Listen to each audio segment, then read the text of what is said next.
జగ్గంపేట ప్రభుత్వ ఉన్నత పాఠశాలలో వందన యూత్ వాలంటరీ ఆర్గనైజేషన్ అధ్యక్షులు పులి ప్రసాద్ ఆధ్వర్యంలో సావిత్రిబాయి పూలే జయంతి కార్యక్రమం జరిగింది. దీనికి ప్రధానోపాధ్యాయులు డాక్టర్ టీవీఎస్ రంగారావు సభ అధ్యక్షత వహించారు. ఈ కార్యక్రమానికి ముఖ్య అతిథులుగా ఐసీడీఎస్ సిడిపిఓ పూర్ణిమ, విద్యుత్ శాఖ ఏఈ మాధురి సావిత్రిబాయి పూలే విగ్రహానికి పూలమాలలు వేసి ఘన నివాళులర్పించారు.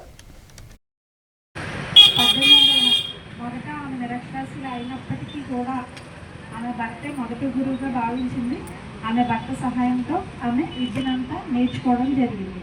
ఆమెకు వచ్చిన విద్యని అందరికీ అందించాలి. స్త్రీని చదువుకుంటే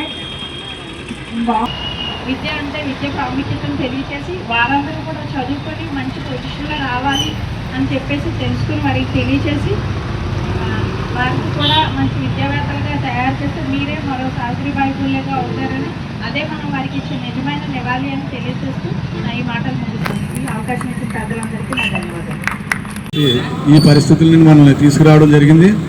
మరి స్త్రీలకి అన్ని రంగాల్లో సమాన హక్కులు కావాలని చెప్పేసి కోరుకోవడం, దాంట్లో పాటుగా ప్రధానమైనటువంటి విద్య కావాలి, ఆ విద్యను అందించాలని చెప్పేసి జ్యోతిరావు పూలే గారు సావిత్రిబాయి పూలే గారిని చదివించడం, మరి ఆమె తయారయ్యి ఉపాధ్యాయురాలుగా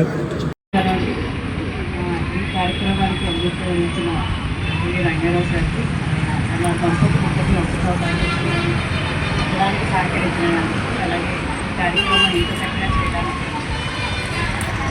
మమ్మల్ని ఆహ్వానించిన పులి ప్రసాద్ గారికి, అలాగే సావిత్రిబాయి పూలే నేను చెప్పాలంటే ఒక చిన్న వాక్యాన్ని చెప్పాలనుకుంటున్నాను. ఆమె ఆమె ఏమన్నారు, సంఘటితంగా ఉండడానికి పోరాడాలని చెప్పారు.